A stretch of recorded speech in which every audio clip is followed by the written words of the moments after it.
This is way more simple than I see it made out to be. Hello and welcome to Epic Flavor or 40k Tactics. My name's Luke, and this week I will be mostly talking about intent. More specifically, playing by intent and what that really means. Having been involved in the 40k community for many years now, collecting, playing, running my own events, streaming UKTC events, I want to share with you some of my experiences so that by the end of this video, you'll have some really solid ideas about the right way to play by intent.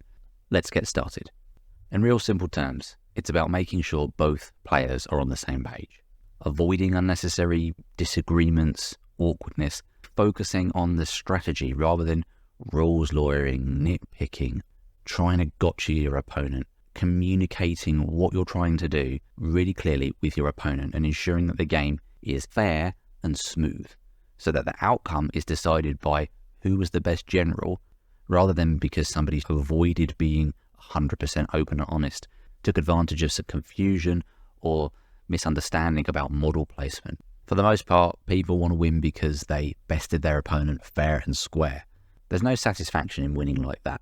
And a simple way to achieve this is to spell things out very clearly. Don't have to waffle on about every single rule that you've got, but just having an approach of that clear communication. Hey, I'm going to move this unit here because I want to achieve blah, and I want to make sure that you're clear on what I'm trying to do, and your range with that gun there once you've moved makes it so that you won't be able to move that unit to then shoot them, and then I'm also out of range over here from an overwatch. Just making sure that we're both clear on that game state so there's no confusion, versus simply moving a unit, not saying anything, and your opponent says, I'd like to overwatch here, and you say, no, you're out of range, and then they're saying, oh, that doesn't look like you're out of range there. Then you go to measure it, and then it's questionable. Maybe from that ruin, the angle's not quite right, it doesn't look right. Your intention may have been to not be in overwatch range, but you didn't verbalize that. You wanted to not be overwatched, but it's questionable whether we are in range or not to be overwatched, and now we have to have this whole conversation of, well, it was my intention not to be overwatched, and then there's that awkwardness. Your opponent might be forgiving and say, yeah, fine, whatever, out of range, but then it rolls to their next turn, and then they move another unit round a corner and have a line of sight to your unit. They're saying, oh, I think you're in range of me shooting at you, and you say, no, I was trying to position to not be in range, but again, I didn't communicate that. You see how these things can create awkward scenarios versus that real clarity from the get-go when we moved our units. Measure it, boom, done. Kind of reminds me of that old philosophy of measure twice, cut once, in DIY and building stuff. Take that moment to clarify what the situation is before we run into problems. Because let's face it, 40k is full of rules, mission objectives, unit abilities, faction-specific rules. Its mental load is big. Mistakes will happen, but when we play by intent, we're agreeing to focus on the overall strategy of a game rather than punishing our opponents or ourselves with positioning or not understanding rules. It makes the game more enjoyable. It gives us time to outthink our opponents based on clear, defined things that are going on in the game, rather than benefiting from technicalities or a misunderstanding in a game. Keeping things smooth, fair, and focused. So I've talked about it in a very broad sense there, but we break it down into some real in-game scenarios. If you look here, you've got this deployment map. If we say to our opponent, I'm going to place my unit behind this terrain so that it's out of sight from your shooting units. Can you just confirm this? If your opponent takes a look, agrees, disagrees, you could adjust accordingly. That way, when it's our opponent's turn, they don't just take advantage of something and then say, oh, I can see this unit, because from their perspective, from their side of the table, they can get right down and see the line of sight on where you've put that model, versus when we just eyeballed it in our deployment. This clarity is really important with actions as well, or with proximity to objectives. Yeah, objective markers are commonplace now, and it's 9 times out of 10 super obvious if something is on an objective, but I will still labour the point, especially when I'm just towing onto objectives. If I'm only just touching the objective by a few millimetres of a model's base, make it super clear that this model's on that objective, because naturally things get bumped and can move off during the course of a game, especially when combat's involved and models are having to end base to base with other models. I've lost count now of the times I've said to my opponent, that guy's fallen off the objective, and they go, yeah, that's fine. Because I earlier on in the phase or earlier on in the game said when I moved on, they're on this objective. Another thing that I found really helpful is I will count the number of models and verbalise how many models are on that objective when I've moved on.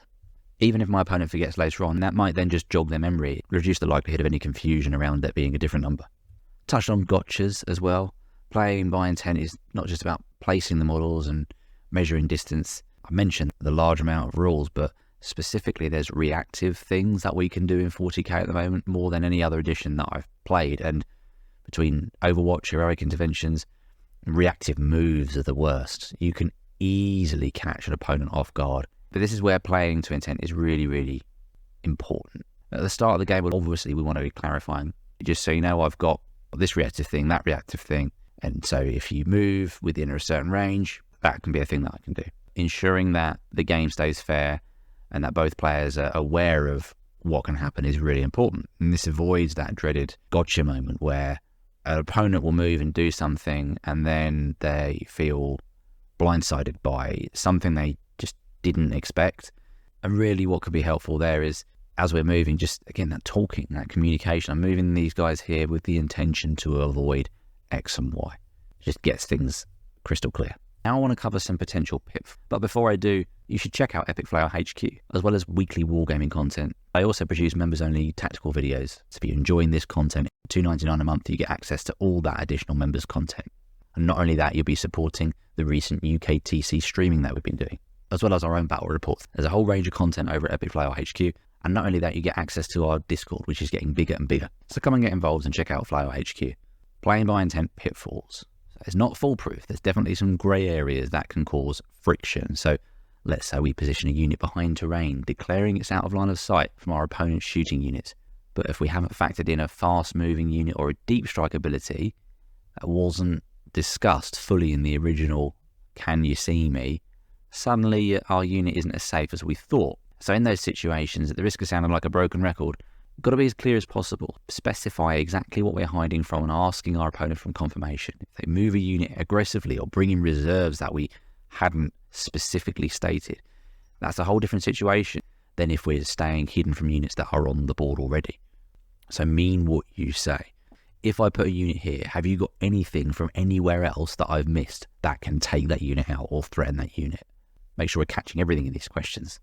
One observation I've had playing in competitive environments and watching stream games is that for competitive play, playing by intent has become even more crucial.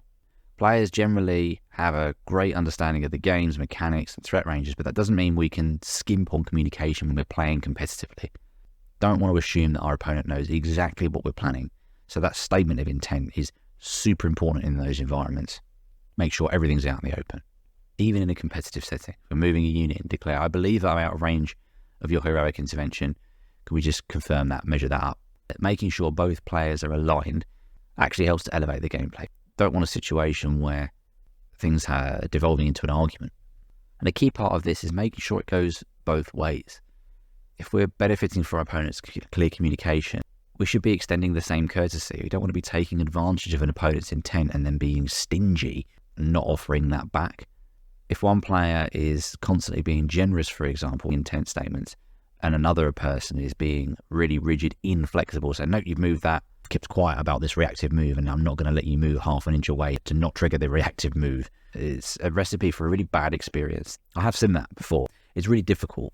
If a person wants to play the game like that, then it makes the game super awkward. It's not about winning on some sort of convoluted information exchange, or my opponent's been very open about X and Y, but I'm not going to do the same, and then that might then mean I get advantaged because later on I'm going to be denying them information that could be really important. People will very quickly get the measure of it and just dial it back and play a much more cagey and cold game. And ultimately, there's a question we have to ask ourselves is, do we really want to have these cold, miserable, trying to one-up each other kind of experiences, or are we here to have a pleasant and enjoyable game? Which for me is the ultimate goal every time, even when trying to play competitively.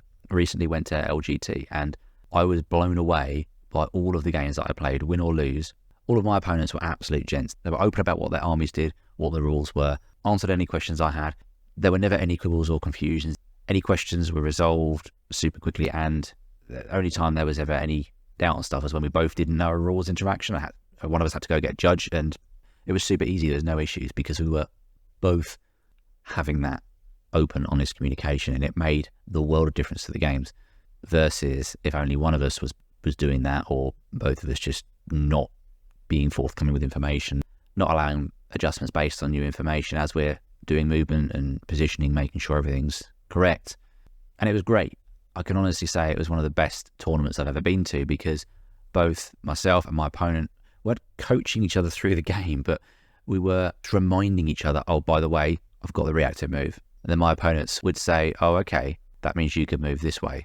And I would honestly say, possibly, because that's where the line is for me. I'm not going to tell them what I'm going to do or every permutation of what I could do, but know that I can move in response to you ending a movement there. And almost every time that could then affect what they're going to do. And so they go, okay, right, I'm just going to adjust and not move within 9 if that's cool. Yeah, of course it is, buddy. Because again, I'm not here to play Gotcha Hammer. We're here to have a nice, friendly game, especially in those situations where the opponent could move to get on an objective, defaulted to moving their maximum move distance, and they could just move half an inch back and not trigger a reactive move. Situations like that, where if I'm being a real stickler for them moving the full 6 inches of an infantry unit and ending within 9 of my reactive move and saying, oh, no, I'm not going to let you move half an inch back, even though it makes no difference to what you're doing, makes no difference to how many models you've got on the objective. It literally just stops you from triggering the reactive move. I'm going to punish you for forgetting that one little thing in the midst of this game where there's lots of things going on. It doesn't create a very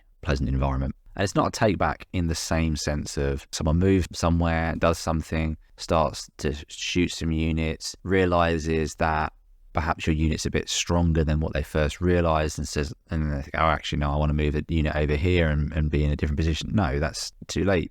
That's taking back things based on how a turn is beginning to unfold. It's got to be a line there, right? Fundamentally, the right way to play by intent. That's what the title of this video is all about. Communicate, making sure everything's out in the open. Our opponents understand what our intentions are and what we're trying to achieve. Being transparent with the strategy when necessary. We're not coaching our opponents, but instead saying, look, I've got this as a thing that will happen. Don't forget that. And that's simple. Reciprocating that when this courtesy is extended to us. More than just avoiding the gotchas and enforcing rules, it's allowing the strategy and the generalship to come to the forefront of the game and let that be the ultimate deciding factor in who's going to win or lose, so that both players are playing on the same footing, so you can both have the best possible experience and, dare I say it, have fun. And if you found that helpful, you might enjoy this video, which is all about the secondary missions and how to approach those and get the most out of scoring our secondaries in game. In the meantime, thanks very much for watching. Keep rolling those dice and stay tuned for more.